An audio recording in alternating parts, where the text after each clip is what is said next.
ኣሜሪካ ምስ ኢትዮጵያ ትርከበን ዝተፈላለዩ ሃገራት ኣፍሪቃ ዝፈረመቶ ናይ ጥዕና ስምምዕ መንጎተን ሃገራትን ተጣበቕቲ መሰላትን ሩስን ክትዕ ፈጢሮ ምህላው ተገሊጹ። እቲ ስምምዕ ብገለ ሃገራት ተቃውሞ ዝገጥሞ ኮይኑ ሙሉእ ብምሉእ ዘይተቐበሎ ሃገራት እውን ከም ዘለዋ ተሓቢሩሎ። ካብተን ነዚ ስምምዕ ኣብ ኣፍሪቃ ዘይተቐበሎ ሃገራት ጋና፣ ዛምቢያን ዚምባብዌን ዝርከበን ኮይነን ኢትዮጵያ ግን ተመሳሳሊ ትሕዝቶ ዘለዎ ክልታዊ ስምምዕ ኣብ ታሕሳስ 2025 ከም ዝፈረመትሉ ተገሊጹ ይርከብ። ኣሜሪካ እቲ ስምምዕ ዓቕሚ ምክልኻል ሕማማት ስርዓተ ጥዕናን ንምሕያል ዝዓለመ ምዃኑ ትገልጽ እኳ እንተኾነት ተጣበቕቲ ሰብኣዊ መሰላት ዝኾኑ ከም ሂማን ራይት ዎች ዝኣመሰሉ ትካላት ግን ስግኣት ከም ዘለዎም እዮም ዝገልጹ።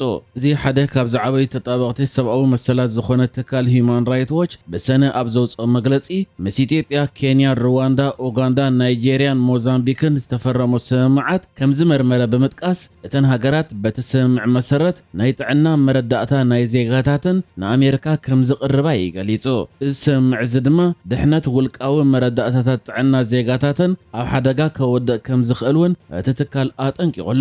እቲ ኣሜሪካ ምስ ኢትዮጵያ ትርከበን ሃገራት ኣፍሪቃ ገይራቶ ዘላ ስምምዕ ዝርዝሩ ወላውን ዕላዊ እንተዘይተገበረ ኣሜሪካ ካብ ኢትዮጵያ እትደልዮ መረዳእታ ኣይናይ ምዃኑ ንጹር ከም ዘይኮነ እዩ ዝግለጽ። ይኹን እምበር እቲ ስምምዕ ክርአ እንከሎ ምልውዋጥ ሓበሬታ ሓደ ወገናዊ ጥራይ ከም ዝመስል ተሓቢሩሎ።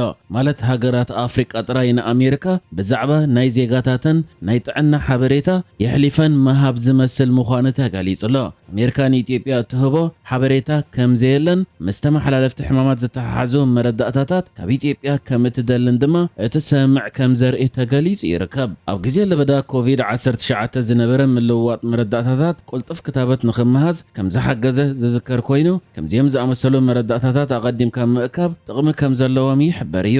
ይኹን እምበር እቲ ብዛዕባ ጥዕና ዜጋታት ሓበሬታ ምሃብ ብሓደ ወገን ጥራይ ምዝኸውን ድሕነት ውልቃዊ መረዳእታታት ጥዕና ዜጋታት ኣብ ሓደጋ ክወድቕ ይኽእል እዩ ብምባል ተጣበቕቲ ሰብኣዊ መሰላት የጠንቅቑ እዮም ዘለዉ።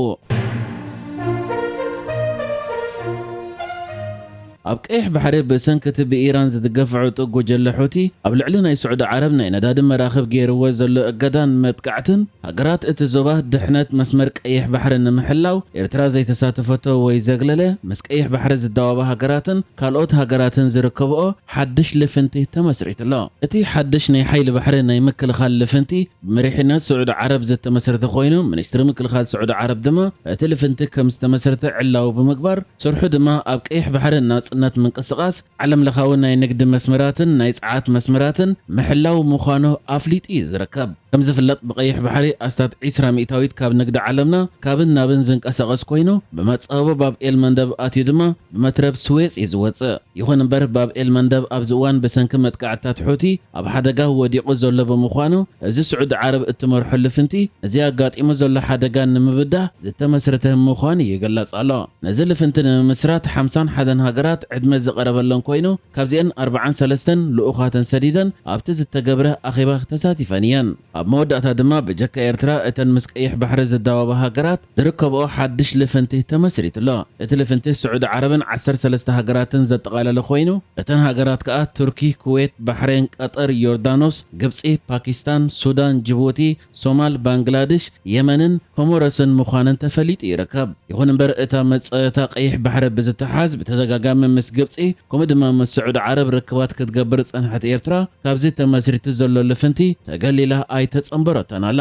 ብጀካ ኤርትራ እውን ካብ ሃገራት ወሽመጥ ዓረብ ሕቡራት ኢማራት ዓረብን ዑማንን እውን ነዚ ልፍንቲ ኣይተጸንበረኦን ኣለዋ። እዚ ልፍንቲ ናይ ቀይሕ ባሕሪ ጸጥታ ንምሕላው እንታይ ዓይነት ነፈርቲ ውግእ ወይ ድማ ናይ ውግእ መራኸብ ከበርክት እዩ ዝፍለጥ እኳ እንተዘየለ ካብቲ ዘሎ ሓበሬታ ግን እዚ ልፍንቲ ስለያዊ ሓበሬታ ምትሕልላፍ ሓደ ካብ ቀንዲ ዕማማቱ ክኸውን ምዃኑ ተፈሊጡሎ። እቲ ልፍንቲ ከዓ ንምክልኻል ጥራይ ተባሂሉ ዝተመስረተን ዝኾነት ሃገር ዕላማ ዝገብር ከም ዘይኮነ እውን ተገሊጹ ይርከብ። ኣብ መንጎ ኤርትራን ጅቡቲን የመንን ዝርከብ መጻወቦ ባብኤል መንደብ ነታ ነዳዲ ቀንዲ ምንጪ ኣታዊኣ ዝኾነ ስዑድ ዓረብ ኣገዳሲ ቆጠባዊ መስመር ኮይኑ ብሰንኪ መጥቃዕትታት ሑቲ ድማ ኣብዚ እዋን እዚ እቲ ናይ ነዳዲ ካብን ናብን ምስግጋር ተዓናቒፉ ምህላው እዩ ዝግለጽ። ኢትዮጵያውያንን ኬንያውያንን ደለይቲ ስራሕ ኣብ ሃገራት ምብራቕ ኤስያ ብበዝሒ ኣብ ዝርከቡ ናይ ምትላል ማእከላት ግዳይ ዘመናዊ ጊላነት ዝኾኑሉ ኩነታት እናወሰኸ ይመጽእ ከም ዘሎ ውድብ ሕብራት ሃገራት ኣጠንቂቑ። ዓለም ለኻዊ ትካል ስደተኛታት ኣውፂዎ ኣብ ዘሎ መግለጺ መርበባት ገበነኛታት ካብ ሃገር ወጻኢ ስራሕ ንዝደልዩ ሰባት ብምምልማል ጽኑዕ ሓለዋ ኣብ ዝግበረሎም ማዓስከራት ብምዕጻው ብምፍራሕ መግረፍትን ስቃይን እናፈጸሙ ሳይቤራዊ ምትላል ክፍጽሙ ይግድድዎም ከም ዘለው ይሓቢሩ።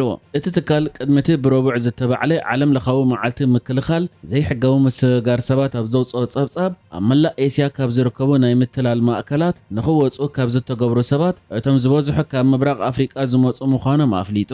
ዓለም ለኻዊ ትካል ስደተኛታት ነዚ ኩነታት ሓድሽ እናተረኣየ ዝመፀ ናይ ዘይሕጋዊ ምስጋር ሰባት መንገዲ ክብል ገሊፅዎ ኣሎ።